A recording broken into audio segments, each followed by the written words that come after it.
ಪ್ರೀತಿ ವಿದ್ಯಾರ್ಥಿಗಳೇ, 10ನೇ ತರಗತಿಯ ಜೀವಶಾಸ್ತ್ರದ ಸಂತುಲನಕ್ಕಾಗಿ ರಾಸಾಯನಿಕ ಸಂದೇಶಗಳು ಎಂಬ ಪಾಠದ 5ನೇ ಭಾಗಕ್ಕೆ ಎಲ್ಲರಿಗೂ ಸ್ವಾಗತ. ಕಳೆದ ಕ್ಲಾಸುಗಳಲ್ಲಿ ನಾವು ಕಲಿತ ವಿಷಯಗಳನ್ನು ಇನ್ನೊಮ್ಮೆ ನೆನಪಿಸಿಕೊಳ್ಳೋಣ. ಅಂತಃಸ್ರಾವ ವ್ಯೂಹ ಎಂದರೇನು? ಅಂತಃಸ್ರಾವ ವ್ಯೂಹದಲ್ಲಿರುವ ವಿವಿಧ ಅಂತಃಸ್ರಾವ ಗ್ರಂಥಿಗಳು ಯಾವುವು? ಇವುಗಳು ಉತ್ಪಾದಿಸುವ ಹಾರ್ಮೋನುಗಳು, ಈ ಹಾರ್ಮೋನುಗಳು ಹೇಗೆ ಉದ್ದೇಶಿತ ಜೀವಕೋಶಗಳಲ್ಲಿ ಕಾರ್ಯವೆಸಗುತ್ತದೆ? ಅದೇ ರೀತಿಯಾಗಿ ನಂತರ ನಾವು ಒಂದೊಂದಾಗಿ ವಿವಿಧ ಅಂತಃಸ್ರಾವ ಗ್ರಂಥಿಗಳ ಕುರಿತು ನೋಡಿಕೊಂಡೆವು. ಒಂದನೇದಾಗಿ ಪ್ಯಾಂಕ್ರಿಯಾಸ್, ಅದು ಉತ್ಪಾದಿಸುವ 2 ಹಾರ್ಮೋನುಗಳಾದ ಇನ್ಸುಲಿನ್ ಮತ್ತು ಗ್ಲುಕಗೋನ್, ಅವುಗಳ ಕಾರ್ಯಗಳು. ಇನ್ಸುಲಿನ್ನ ಕೊರತೆಯಿಂದಾಗಿ ಉಂಟಾಗುವ ಡಯಾಬಿಟಿಸ್ ಮೆಲ್ಲಿಟಸ್ ಎಂಬ ರೋಗದ ಕುರಿತು, ಅದರ ಲಕ್ಷಣಗಳು, ನಿಯಂತ್ರಿಸುವುದು ಹೇಗೆ ಮುಂತಾದವುಗಳ ಕುರಿತೆಲ್ಲ ಕಲಿತೆವು. ನಂತರ ಥೈರಾಯ್ಡ್ ಗ್ರಂಥಿ. ಥೈರಾಯ್ಡ್ ಗ್ರಂಥಿ ಯಾವ ರೀತಿಯಲ್ಲಿ ಚಯಾಪಚಯ ಚಟುವಟಿಕೆಗಳನ್ನು ನಿಯಂತ್ರಿಸುವುದು, ಥೈರಾಕ್ಸಿನ್ನ ಕೊರತೆಯಿಂದ ಉಂಟಾಗುವ ತೊಂದರೆಗಳಾದ ಕ್ರಿಟಿನಿಸಮ್ ಮತ್ತು ಮಿಕ್ಸಿಡಿಮಾ, ಅಯೋಡಿನ ಕೊರತೆಯಿಂದಾಗಿ ಉಂಟಾಗುವ ಗಾಯ್ಟರ್, ಇವುಗಳನ್ನೆಲ್ಲ ಕಲಿತೆವು. ಮುಂದೆ ನಮ್ಮ ಶರೀರದ ರಕ್ತದಲ್ಲಿರುವ ಕ್ಯಾಲ್ಸಿಯಂನ ಮಟ್ಟವು ಯಾವ ರೀತಿಯಲ್ಲಿ ಕ್ರಮೀಕರಿಸಲ್ಪಡುವುದು ಎನ್ನುವುದನ್ನು ಕೂಡ ನೋಡಿಕೊಂಡೆವು. ಇದಕ್ಕೆ ಸಹಾಯ ಮಾಡುವ ಥೈರಾಯ್ಡ್ ಗ್ರಂಥಿ ಉತ್ಪಾದಿಸುವ ಹಾರ್ಮೋನ್ ಆದ ಕ್ಯಾಲ್ಸಿಟೋನಿನ್, ಅದೇ ರೀತಿಯಾಗಿ ಪ್ಯಾರಾಥೈರಾಯ್ಡ್ ಗ್ರಂಥಿ ಉತ್ಪಾದಿಸುವ ಹಾರ್ಮೋನ್ ಆದ ಪ್ಯಾರಾಥಾರ್ಮೋನ್, ಕ್ಯಾಲ್ಸಿಯಂನ ಮಟ್ಟವು ಯಾವ ರೀತಿಯಲ್ಲಿ ಕ್ರಮೀಕರಿಸಲ್ಪಡುವುದು ಎನ್ನುವುದನ್ನು ಕೂಡ ಕಲಿತುಕೊಂಡೆವು. ಯೌವನದ ಗ್ರಂಥಿ ಎಂದು ಕರೆಯಲ್ಪಡುವ ಥೈಮಸ್ ಗ್ರಂಥಿ, ಇದು ಉತ್ಪಾದಿಸುವ ಹಾರ್ಮೋನ್ ಆದ ಥೈಮೋಸಿನ್, ಇದರ ಕಾರ್ಯಗಳನ್ನು ಕೂಡ ತಿಳಿದುಕೊಂಡೆವು. ನಂತರ ಎಡ್ರಿನಲ್ ಗ್ರಂಥಿ, ಇದರ 2 ಪ್ರಧಾನ ಭಾಗಗಳು ಕಾರ್ಟೆಕ್ಸ್ ಮತ್ತು ಮೆಡುಲ್ಲಾ. ಕಾರ್ಟೆಕ್ಸ್ ಉತ್ಪಾದಿಸುವ ಹಾರ್ಮೋನುಗಳಾದ ಕಾರ್ಟಿಸೋಲ್, ಅಲ್ಡೋಸ್ಟಿರಾನ್, ಅದೇ ರೀತಿಯಾಗಿ ಲೈಂಗಿಕ ಹಾರ್ಮೋನುಗಳು.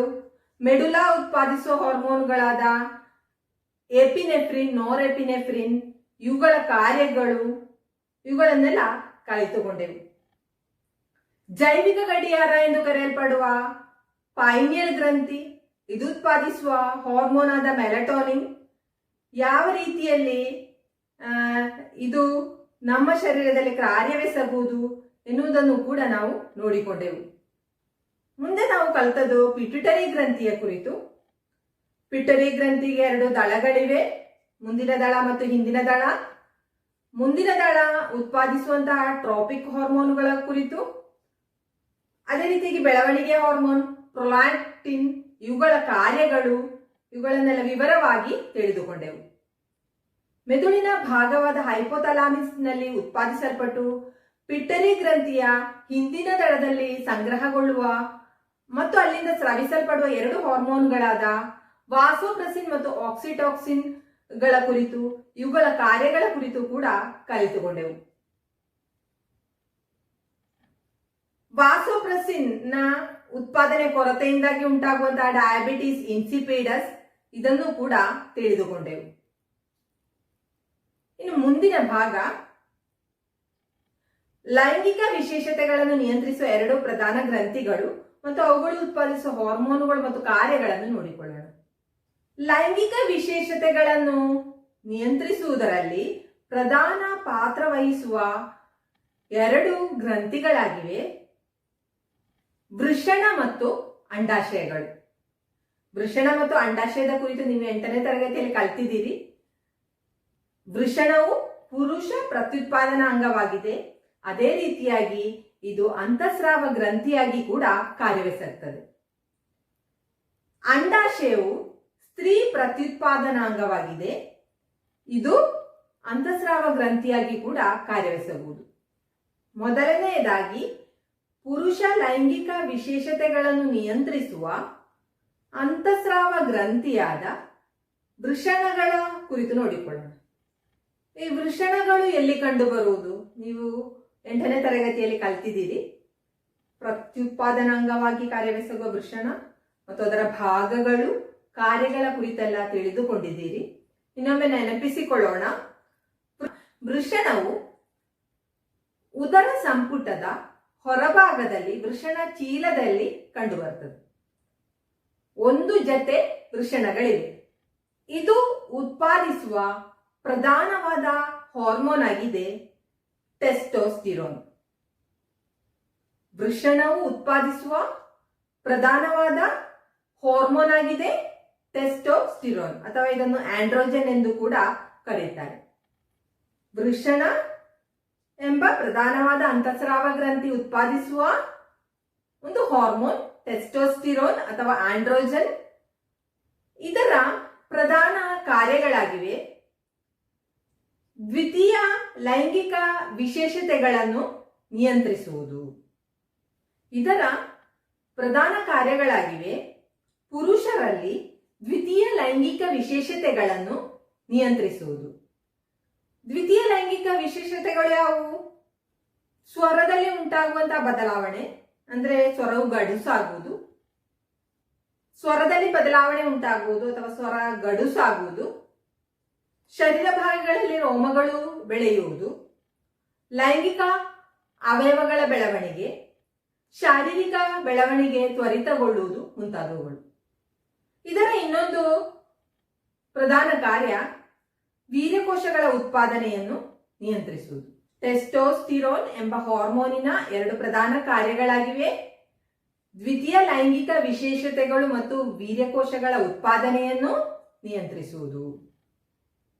ಸ್ತ್ರೀಯರಲ್ಲಿ ಮಾತ್ರ ಕಂಡುಬರುವ ಲೈಂಗಿಕ ಗ್ರಂಥಿಯಾಗಿದೆ ಅಂಡಾಶಯ.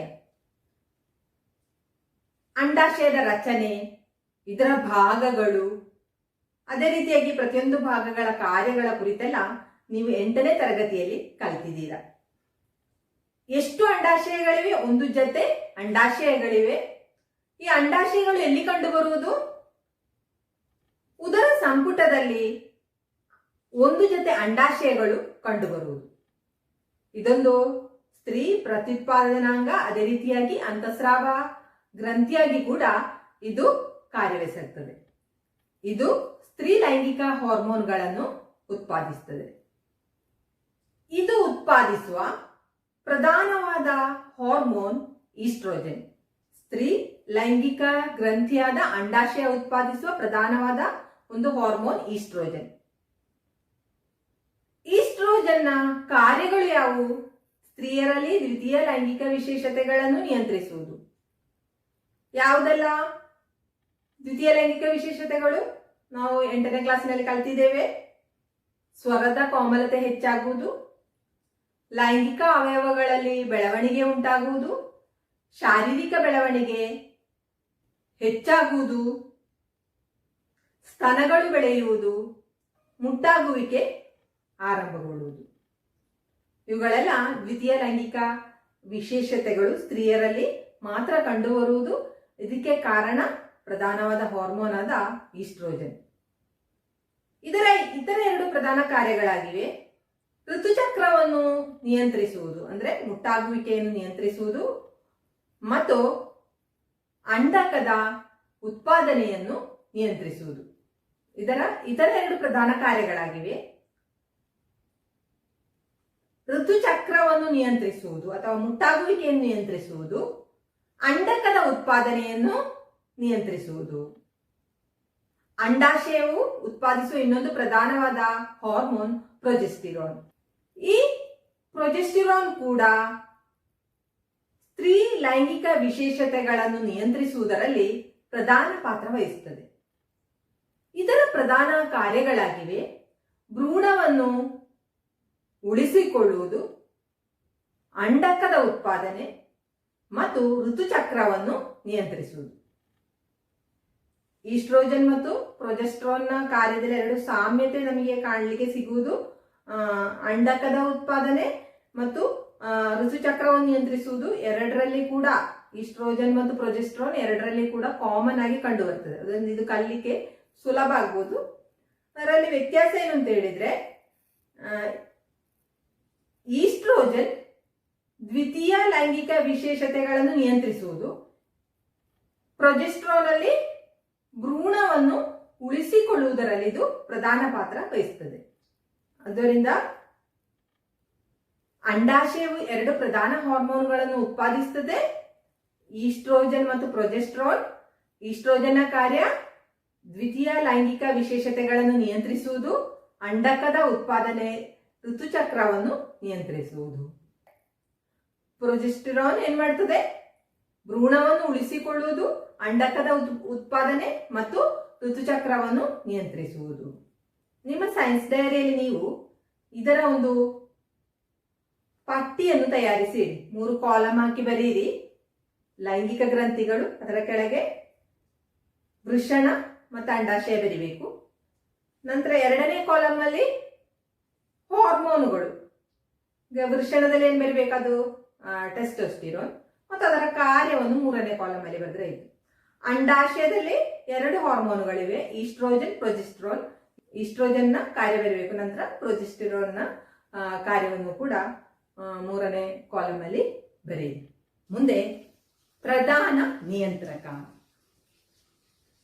ಪ್ರಧಾನ ನಿಯಂತ್ರಕ ಎಂದು ಕರೆಯಲ್ಪಡುವ ಅಥವಾ ಶರೀರದ ಎಲ್ಲ ಅಂತಃಸ್ರಾವ ವ್ಯೂಹದಲ್ಲಿರುವ ಗ್ರಂಥಿಗಳನ್ನು ನಿಯಂತ್ರಿಸುವ ಒಂದು ಗ್ರಂಥಿ ನಮ್ಮ ಶರೀರದಲ್ಲಿ ಇದೆ, ಅದಾಗಿರುವುದು ಹೈಪೋಥಾಲಮಸ್. ಪ್ರಧಾನ ನಿಯಂತ್ರಕ ಎಂದು ಕರೆಯಲ್ಪಡುವ ಒಂದು ಗ್ರಂಥಿಯು ನಮ್ಮ ಮೆದುಳಿನಲ್ಲಿ ಕಂಡುಬರುವುದು, ಇದಾಗಿರುವುದು ಹೈಪೋಥಾಲಮಸ್. ಇದು ಪಿಟ್ಯುಟರಿ ಗ್ರಂಥಿಯನ್ನು ಮತ್ತು ಇದರ ಮೂಲಕ ಶರೀರದ ಇತರ ಅಂತಃಸ್ರಾವ ಗ್ರಂಥಿಗಳನ್ನು ಕೂಡ ನಿಯಂತ್ರಿಸುತ್ತದೆ. ಅದರಿಂದ ಇದನ್ನು ಪ್ರಧಾನ ನಿಯಂತ್ರಕ ಅಂತ ಹೇಳಿ ಕರೆಯುತ್ತಾರೆ. ಯಾವ ರೀತಿಯಲ್ಲಿ ಇದು ಪಿಟ್ಯುಟರಿ ಗ್ರಂಥಿಯನ್ನು ಮತ್ತು ಶರೀರದ ಇತರ ಅಂತಃಸ್ರಾವ ಗ್ರಂಥಿಗಳನ್ನು ನಿಯಂತ್ರಿಸುತ್ತದೆ ಎನ್ನುವುದನ್ನು ನಾವು ನೋಡೋಣ. ನಿಮ್ಮ ಟೆಕ್ಸ್ಟ್ ಬುಕ್ಕಿನಲ್ಲಿ ಒಂದು ಚಿತ್ರೀಕರಣವನ್ನು ಕೊಟ್ಟಿದ್ದಾರೆ, ಅದನ್ನೊಮ್ಮೆ ಗಮನಿಸಿ. ಹೈಪೋಥಾಲಮಸ್ 2 ವಿಧದ ಹಾರ್ಮೋನುಗಳನ್ನು ಪಿಟ್ಯುಟರಿ ಗ್ರಂಥಿಯ ಮುಂದಿನ ದಳಕ್ಕೆ ಸ್ರವಿಸುವುದು. ಹೈಪೋಥಾಲಮಸ್ 2 ಹಾರ್ಮೋನುಗಳನ್ನು ಉತ್ಪಾದಿಸಿ ಪಿಟ್ಯುಟರಿ ಗ್ರಂಥಿಯ ಮುಂದಿನ ದಳಕ್ಕೆ ಸ್ರವಿಸುವುದು. ಆ 2 ಹಾರ್ಮೋನ್ಗಳಾಗಿವೆ ರಿಲೀಸಿಂಗ್ ಹಾರ್ಮೋನುಗಳು ಮತ್ತು ಇನ್ಹಿಬಿಟರಿ ಹಾರ್ಮೋನುಗಳು.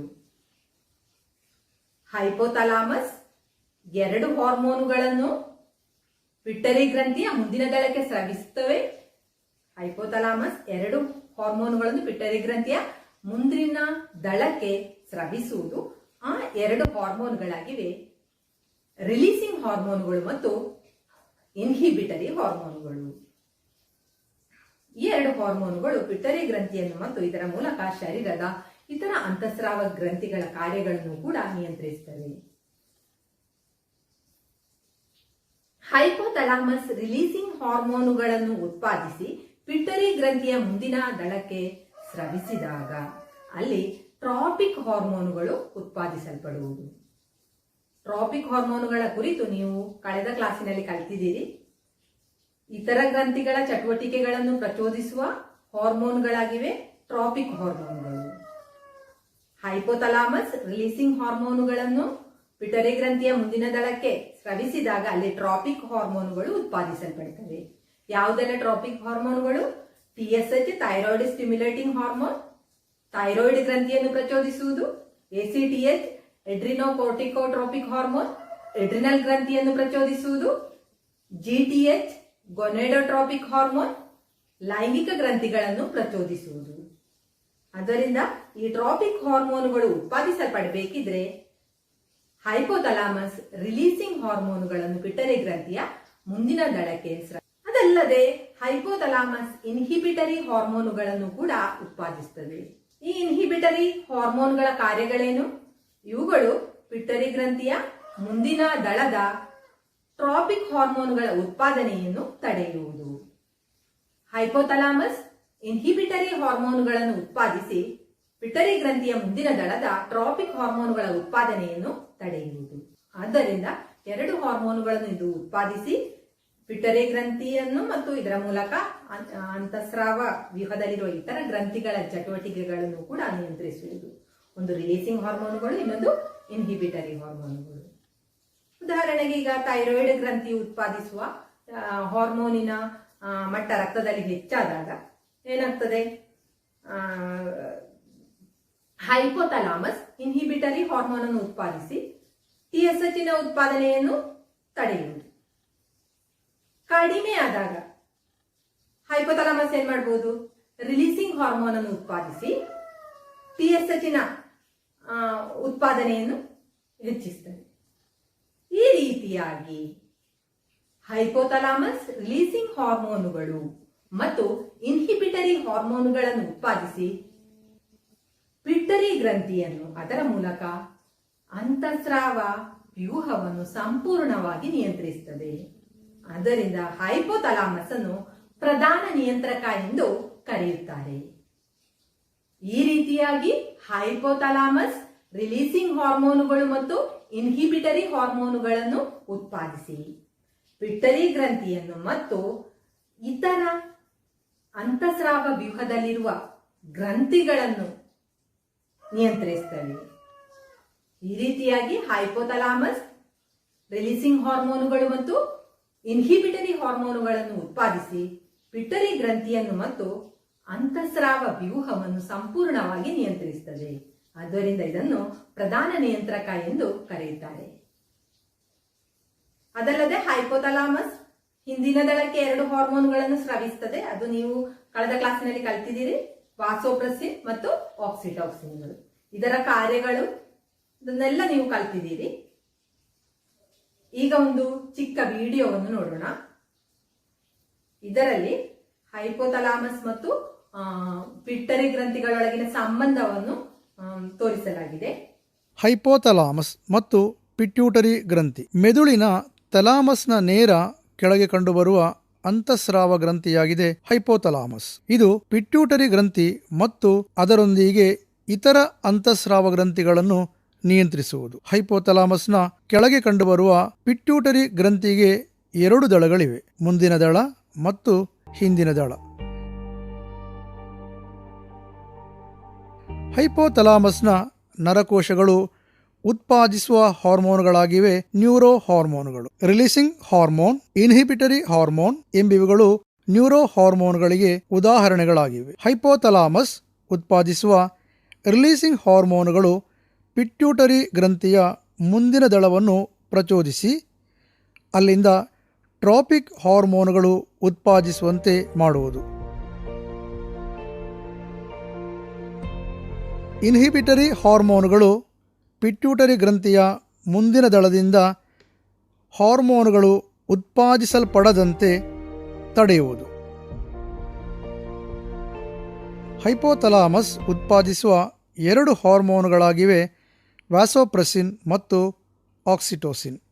ಇವುಗಳು ನರತಂತುಗಳ ಮುಖಾಂತರ ಪಿಟ್ಯೂಟರಿ ಗ್ರಂಥಿಯ ಹಿಂದಿನ ದಳಕ್ಕೆ ತಲುಪುವುದು ಮತ್ತು ಅಗತ್ಯಕ್ಕನುಸಾರವಾಗಿ ಅಲ್ಲಿಂದ ರಕ್ತಕ್ಕೆ ಸೇರಿಸಲ್ಪಡುವುದು. ಆಕ್ಸಿಟೋಸಿನ್ ಗರ್ಭಾಶಯ ಭಿತ್ತಿಯ ನಯವಾದ ಪೇಶಿಗಳ ಸಂಕೋಚನವನ್ನುಂಟು ಮಾಡಿ ಹೆರಿಗೆಯನ್ನು ಸುಗಮಗೊಳಿಸುವುದು. ಮೊಲೆಹಾಲು ಸ್ರವಿಸಲು ಸಹಾಯ ಮಾಡುವುದು ಈ ಹಾರ್ಮೋನ್ ಆಗಿದೆ. ವ್ಯಾಸೋಪ್ರೆಸಿನ್ ಮೂತ್ರಜನಕಾಂಗದಲ್ಲಿ ನೀರಿನ ಮರುಹೀರುವಿಕೆಗೆ ಸಹಾಯ ಮಾಡುವುದು.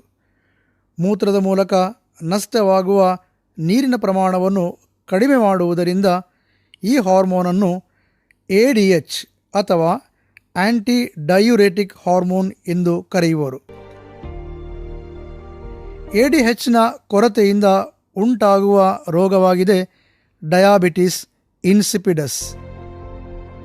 ಈ ರೋಗಾವಸ್ಥೆಯಲ್ಲಿ ಹೆಚ್ಚಿನ ಪ್ರಮಾಣದಲ್ಲಿ ಮೂತ್ರವು ಹೊರಹಾಕಲ್ಪಡುವುದು, ಆಗಾಗ ಮೂತ್ರ ವಿಸರ್ಜನೆ, ಬಾಯಾರಿಕೆ ಹೆಚ್ಚುವುದು ಎಂಬಿವುಗಳು ಇದರ ಲಕ್ಷಣಗಳಾಗಿವೆ.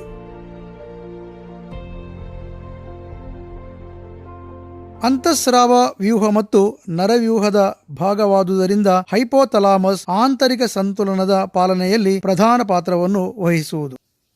ನೀವು ನಿಮ್ಮ ಸೈನ್ಸ್ ಡೈರಿಯಲ್ಲಿ ನಿಮ್ಮ ಟೆಕ್ಸ್ಟ್ ಬುಕ್ಕಿನಲ್ಲಿರುವ ಚಿತ್ರೀಕರಣ ಕೊಟ್ಟಿದ್ದಾರೆ. ಅದರ ಈ ಪ್ರಧಾನ ನಿಯಂತ್ರಕ ಯಾವ ರೀತಿಯಲ್ಲಿ ಹೈಪೋಥಲಾಮಸ್ ಪ್ರಧಾನ ನಿಯಂತ್ರಕವಾಗಿ ಕಾರ್ಯನಿರ್ವಹಿಸಬಹುದು ಎನ್ನುವುದನ್ನು ತೋರಿಸುವ ಒಂದು ಫ್ಲೋ ಚಾರ್ಟಿನ ರೂಪದಲ್ಲಿರುವ ಚಿತ್ರೀಕರಣ ಇದೆ. ಅದನ್ನು ಅದೇ ರೀತಿಯಾಗಿ ಬರೀರಿ. ಒಂದು ಕ್ವಶನ್ ಕೊಡುತ್ತಾನೆ. ಹೈಪೋಥಲಾಮಸ್ ಅನ್ನು ಪ್ರಧಾನ ನಿಯಂತ್ರಕ ಎಂದು ಕರೆಯಲು ಕಾರಣವೇನು? ಇದನ್ನು ನಿಮ್ಮ ಸೈನ್ಸ್ ಡೈರಿಯಲ್ಲಿ ಬರೀಬೇಕು. ಮುಂದೆ ಆಶಯ ವಿನಿಮಯಕ್ಕಾಗಿ ಸಹಾಯ ಮಾಡುವ ರಾಸಾಯನಿಕ ಸಂದೇಶ ವಾಹಕಗಳು. ಇರುವೆಗಳು ಸಾಲಾಗಿ ಸಂಚರಿಸುವುದನ್ನು ನೀವು ನೋಡಿದ್ದೀರಿ. ಆ ಸಾಲನ್ನು ನೀವು ಅಸ್ತವ್ಯಸ್ತಗೊಳಿಸಲಿಕ್ಕೆ ನೋಡಿದ್ರೂ ಕೂಡ ಸ್ವಲ್ಪ ಸಮಯದ ನಂತರ ಅವುಗಳು ಪುನಃ ಸಾಲಾಗಿ ಸಂಚರಿಸುತ್ತವೆ. ಇದಕ್ಕೆ ಕಾರಣವೇನು? ಇವುಗಳ ಶರೀರದಿಂದ ಹೊರಹಾಕಲ್ಪಡುವ ಕೆಲವು ರಾಸಾಯನಿಕ ವಸ್ತುಗಳೇ ಇದಕ್ಕೆ ಕಾರಣ.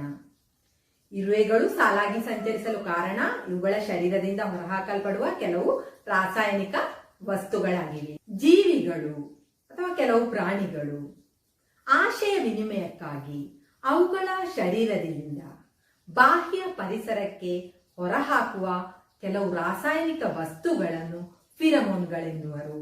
ಈ ರೀತಿಯಾಗಿ ಆಶಯ ವಿನಿಮಯವನ್ನು ನಡೆಸಲು ಜೀವಿಗಳು ಅವುಗಳ ಶರೀರದಿಂದ ಹೊರಹಾಕುವ ರಾಸಾಯನಿಕ ವಸ್ತುಗಳನ್ನು ಫಿರಮೋನ್ಗಳೆನ್ನುವರು.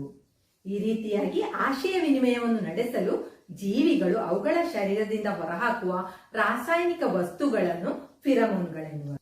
ಈ ಫಿರಮೋನ್ಗಳ ಉಪಯೋಗಗಳೇನು? ಸಂಗಾತಿಯನ್ನು ಆಕರ್ಷಿಸಲು, ಆಹಾರದ ಲಭ್ಯತೆಯನ್ನು ತಿಳಿಸಲು, ಸಂಚಾರ ಪಥವನ್ನು ನಿರ್ಧರಿಸಲು, ಅಪಾಯದ ಸೂಚನೆಯನ್ನು ತಿಳಿಸಲು. ಫಿರಮೋನ್ಗಳ ಕಾರ್ಯಗಳೇನು?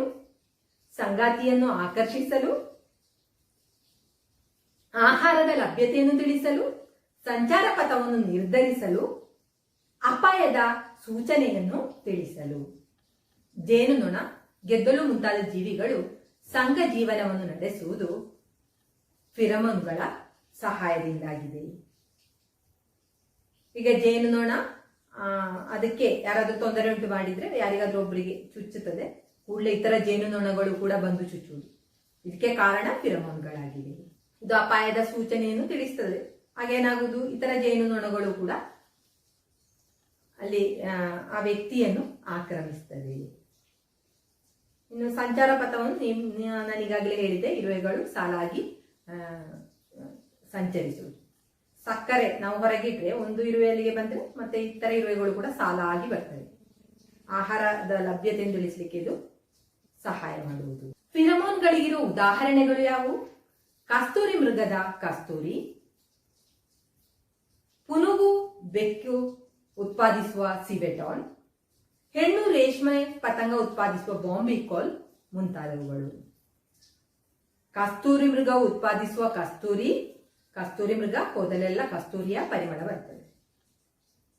ಪುನುಗು ಬೆಕ್ಕು ಉತ್ಪಾದಿಸುವ ಸಿಬೆಟಾನ್, ಹೆಣ್ಣು ರೇಷ್ಮೆ ಪತಂಗ ಉತ್ಪಾದಿಸುವ ಬಾಂಬಿಕಾಲ್ಗಳು ಫಿರಮೋನ್ಗಳಿಗಿರುವಂತಹ ಉದಾಹರಣೆಗಳಾಗಿವೆ. ಫಿರಮೋನ್ ತಂತ್ರವನ್ನು ಇವತ್ತು ಕೃಷಿ ರಂಗದಲ್ಲಿ ಉಪಯೋಗಿಸ್ತಾರೆ. ಕೃತಕ ಫಿರಮೋನ್ಗಳನ್ನು ತಯಾರಿಸಿ ಇವತ್ತು ಕೃಷಿ ರಂಗದಲ್ಲಿ ಉಪಯೋಗಿಸ್ತಾರೆ. ಇದನ್ನು ಫಿರಮೋನ್ ತಂತ್ರ ಎಂದು ಕರೆಯುತ್ತಾರೆ.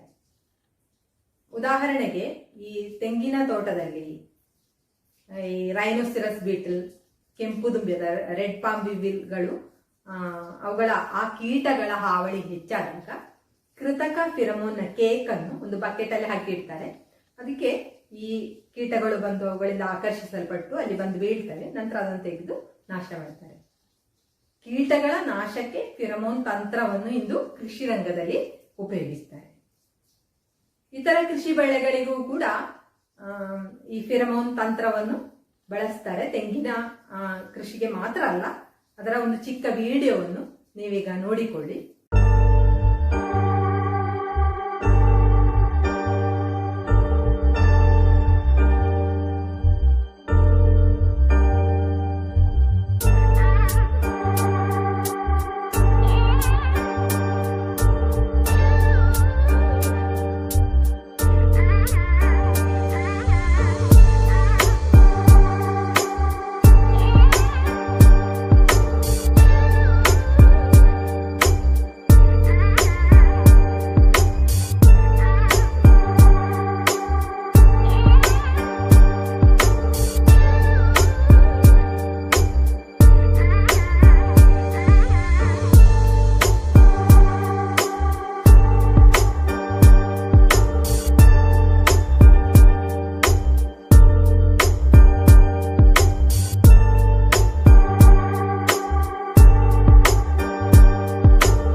ಡೈರಿಯಲ್ಲಿ ಫಿರಮೋನ್ಗಳೆಂದರೇನು, ಅವುಗಳ ಉಪಯೋಗಗಳೇನು ಮತ್ತು ಫಿರಮೋನ್ಗಳಿಗೆ ಉದಾಹರಣೆಗಳು ಯಾವುವು ಎನ್ನುವುದರ ಕುರಿತು ಒಂದು ಟಿಪ್ಪಣಿಯನ್ನು ತಯಾರಿಸಿ. ಮುಂದಿನ ಭಾಗ ಅಂದ್ರೆ ಈ ಪಾಠದ ಕೊನೆಯ ಭಾಗವನ್ನು ಮುಂದಿನ ಕ್ಲಾಸಿನಲ್ಲಿ ನೋಡೋಣ. ಎಲ್ಲರಿಗೂ ಧನ್ಯವಾದಗಳು.